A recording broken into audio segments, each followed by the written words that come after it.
O espaço agora é para falar sobre saúde. A gente vai falar sobre o nosso coração. Roda a vinheta.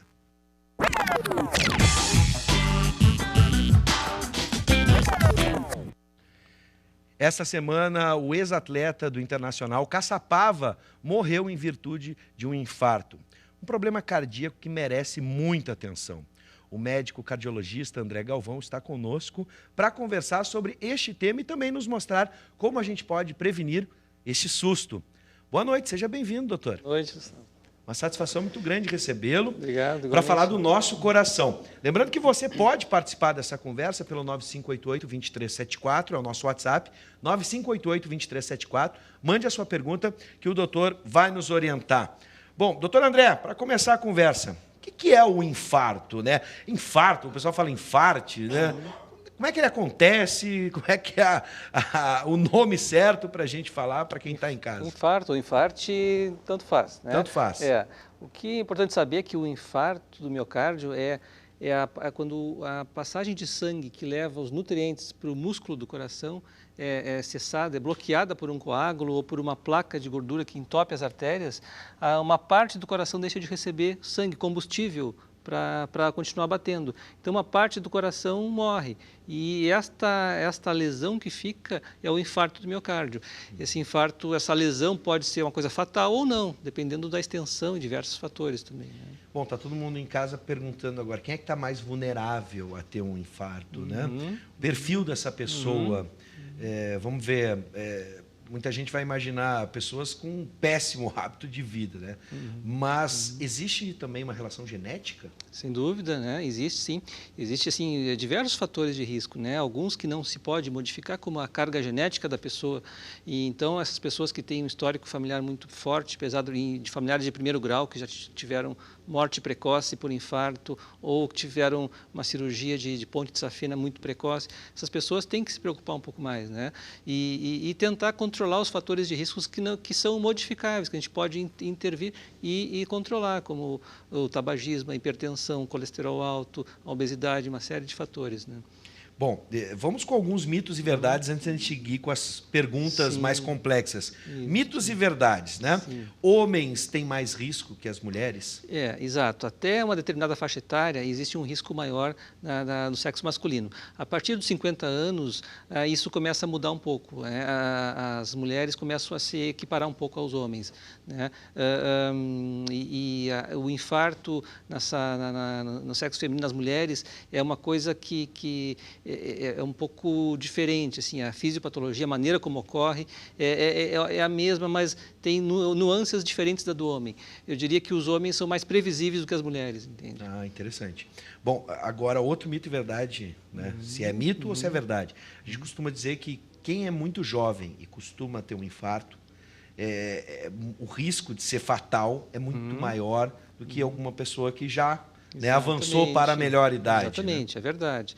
Essas pessoas, geralmente os mais jovens, quando sofrem um infarto, o coração, o músculo cardíaco não está tão preparado para sofrer aquele infarto. Apesar dele ser jovem e ter mais resistência física, né, mas o coração não desenvolveu defesas suficientes para se defender daquele infarto, daquela lesão. Entende? Sim. Então, o risco de morte, de óbito, é maior. Bom, a gente estava falando sobre cerveja agora há pouco, o mestre lembrou algumas propriedades que podem ser benéficas, claro, bebendo moderadamente. O vinho também é associado, de certa forma. Isso é verdade? Então, com relação às bebidas alcoólicas, né, se sabe que existe principalmente com o vinho tinto, existe substâncias que ajudam a proteger um pouco o sistema cardiovascular, mas isso até determinado limite. Se diz que é uma curva J, né, que se chama, até determinado limite de ingestão de álcool, principalmente de vinho tinto, existe uma proteção razoável, mas a partir conforme essa ingestão vai aumentando a quantidade, esse risco volta a subir. Então o risco de haver problemas cardíacos pela ingestão de álcool aumenta de novo. entende? Então, por isso que se diz o consumo moderado, Sim. porque se passa de moderado, começa a aumentar o risco A também. gente estava falando principalmente do vinho tinto, né? Exato. Também outras bebidas alcoólicas, mas então já ficou claro para você aí de casa que não é que quanto mais tomar, mais protegido vai ficar, né, doutor? De maneira nenhuma. Não é por aí. Bom, nessa semana o Ministério da Saúde entrou em acordo, né, com as indústrias, com a indústria alimentícia e retirou o sal, uma bela porcentagem de sal das comidas.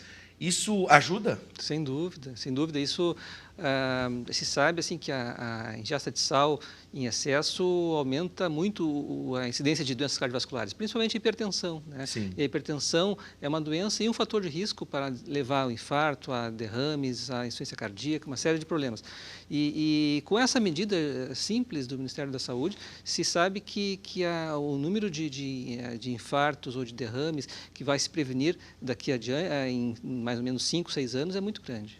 O senhor é a favor, por exemplo, da lei polêmica que tivemos aqui, da retirada dos saleiros das mesas? Então, é uma polêmica realmente, Sim. né? Porque é uma coisa que na verdade, interfere no livre-arbítrio da pessoa de usar o sal, mas de certa forma, isso pode ajudar, com certeza. Pode ajudar, principalmente em adolescentes, crianças, né? A ter um hábito melhor de vida, né? Sim. Um hábito mais saudável de alimentação. Às vezes o hábito é tão forte que é quase automático. O cara pega o saleiro, já sai Exatamente. botando e nem provou para ver se Exatamente. tem sal ou não. Verdade. Bom, tem WhatsApp? Vamos lá. 9588-2374. Quem mandou foi o Fábio de Gravataí. Grande abraço para o Fábio e abraço para todo mundo de Gravataí que está assistindo o programa.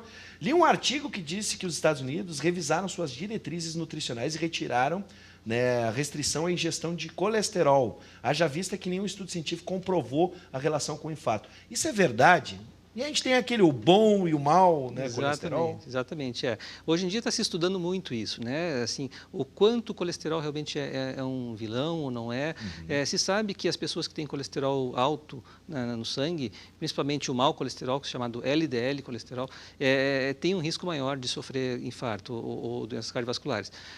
O que não se sabe bem, isso que está se estudando mais, é quais alimentos que realmente elevam esse colesterol e quais que fazem mais mal. Por exemplo, há um tempo atrás se dizia que ingestão de ovo era proibida. Hoje em dia se sabe que não é bem assim, né? Que a ingesta de ovo tem um colesterol que não faz tão mal assim, né? E por outro lado, a carne vermelha também é muito estudada, porque alguns estudos mostram que a ingestão de carne vermelha aumenta o colesterol, mas não é só o colesterol da carne que faz o mal. Tem outras coisas que podem interferir também no desenvolvimento das doenças, entende? Muito bem, tem mais perguntas, professor, por favor. Temos aqui o doutor André. Eu pedalo 150 quilômetros por semana. Isso ajuda a manter meu coração saudável. Ele tem 57 anos, não mandou o nome do nosso telespectador. Queria saber quem é este atleta. Por favor, manda o nome que a gente já passa do nosso telespectador, este verdadeiro atleta olímpico, né? Vamos para as dicas, doutora. Sim. O que a gente pode... Exercício físico. Nem preciso falar que a obesidade é um vilão, né? Exercícios físicos, uma boa dieta, o que ajuda a gente a evitar o infarto? Então, em primeiro lugar, parabéns a esse atleta aí de Novo Hamburgo.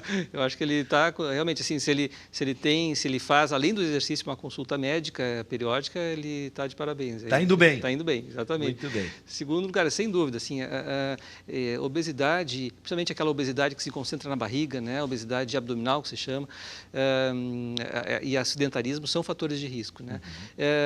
Se tu me perguntar assim, qual é o pior fator de risco ou qual é o vilão, todos eles são importantes. Eu diria que o principal vilão é a desinformação, né? A falta de informação e a falta de cuidados que a pessoa tem consigo mesma. Sim.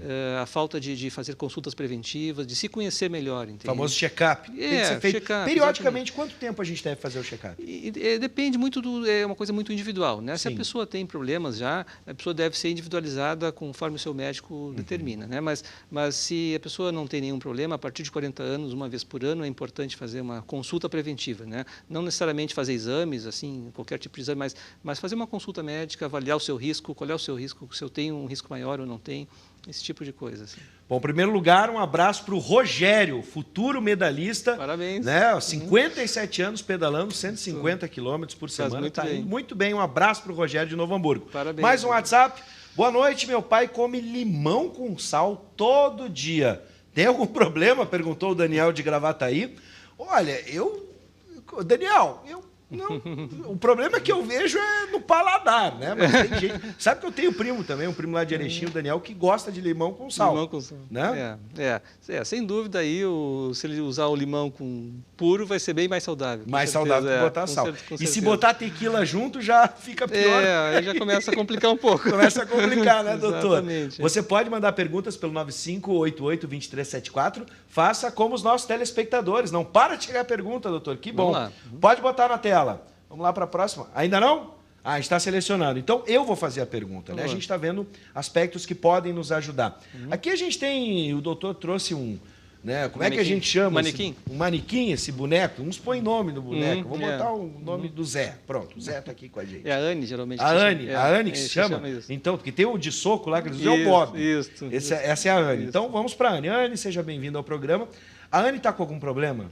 O que está acontecendo com ela? Então, a Anne pode ter tido um mal-estar, uma dor no peito, uma tontura e, de repente, desmaiou. Esses são os primeiros... A gente fala do braço também, braço esquerdo, exato, enfim, são indícios. São vários sintomas, né? O infarto não tem se sabe que tem uma característica mais comum, que é a dor no peito em aperto, ou como se fosse esmagando o peito, né? E que se espalha para os braços, mandíbula, costas. Mas, muitas vezes, e aí é um ponto importante, em 30% das vezes, a primeira manifestação da pessoa que tem problema no coração já é o infarto. E isso, muitas vezes, a pessoa não sabe, não se dá conta e acaba não valorizando aquela dor no peito. Sim. Então, sempre uma dor no peito que, se é uma dor pesada, forte, que se espalha, sempre deve ser bem valorizada e procurar ajuda médica. Sempre, Bom, e aí no caso, por exemplo, de uma massagem cardíaca, se eu comecei a sentir, né, essa dor forte no peito, se espalhando para os braços, mandíbula, um enjoo, tontura, eu estou achando que eu estou tendo um infarto. Eu aviso as pessoas que estão em volta, não estou me sentindo bem. O que eu devo fazer? Deitar e aí se inicia imediatamente ou tem que esperar o indivíduo? Então, assim, a primeira coisa é procurar atendimento médico, né? Procurar uma emergência, um pronto atendimento o mais próximo possível. Mas se você desmaia, se você perde os sentidos, aí então é que entra as manobras de ressuscitação, né? Que se chama as manobras básicas, que qualquer pessoa pode fazer. Dá para a gente demonstrar rapidamente? Então, a primeira só para a coisa, gente ter uma ideia aqui. Se a pessoa não está consciente, né? A primeira coisa a fazer é ver se ela está respirando, certo? Chama fulano, Anne, não está respirando. Então, a primeira coisa é chamar ajuda. Chamem uma ambulância, chamem um serviço médico de SAMU, serviço médico de urgência, qualquer serviço. Não está respirando. Qualquer pessoa pode botar 2 dedos no pescoço, logo abaixo da mandíbula, e testar se existe algum pulso, alguma pulsação. Se a pessoa tem dúvida ou se não existir pulso, a pessoa pode iniciar as manobras de massagem cardíaca na hora. Isso consiste em colocar essa parte da mão bem no... Exatamente, essa parte mais... Próximo ao punho. Isso, bem no meio do peito, no osso do peito. Aqui no meio, isso, não é no lado, nem no lado esquerdo, é no meio do peito, na 1/3 inferior desse osso, mas próximo aqui dessa pontinha que a gente tem. E começar as massagens cardíacas. Elas devem ser feitas com as 2 mãos, os braços retos, né?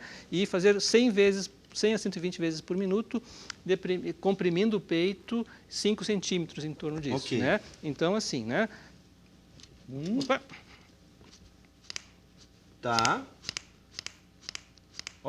Assim, nesse ritmo, né?